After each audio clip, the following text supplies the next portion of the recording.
the increasing of trade in a country like the United States will demand increase of production abroad, and Brazil is a country to get that. You speak of Mercosur. The group right now had Venezuela wants to become part of the voting membership of Mercosur, and it hasn't been agreed upon by Parliament. When part of Parliament. Yes.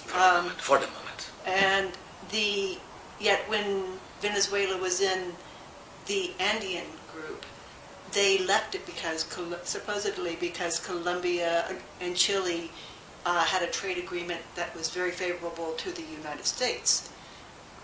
Is there a problem with Venezuela being part of the voting group if Mercosur has a good trade agreement with the United States? I wrote an article on that some month ago. For me, what we want is more trade.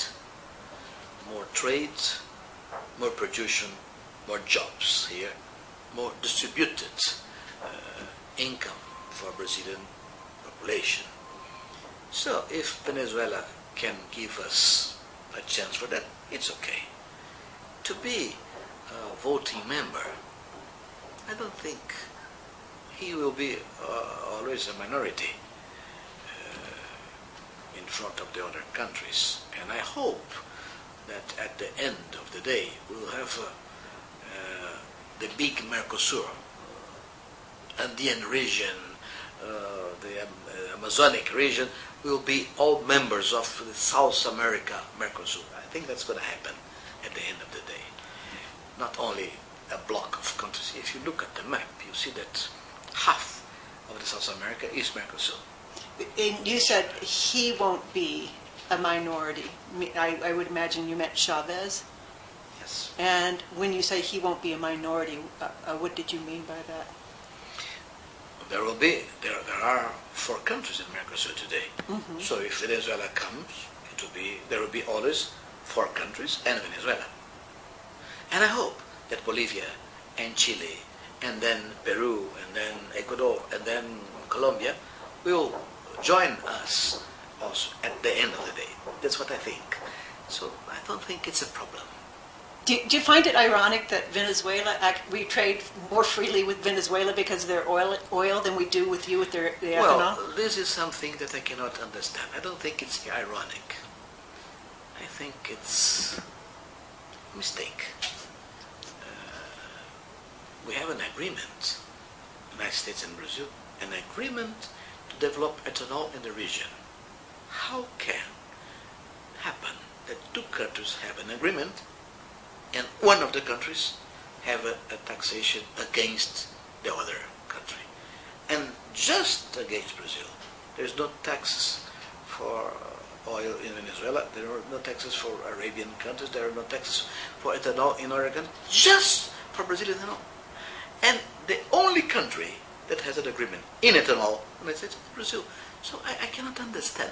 I don't think it's ironic. It's a paradox. Paradox is in English, you can say I that. think paradox would be a good word. I think paradox. I cannot understand that. And farmers in a part of the United States and the consumers are being disturbed for that. Right.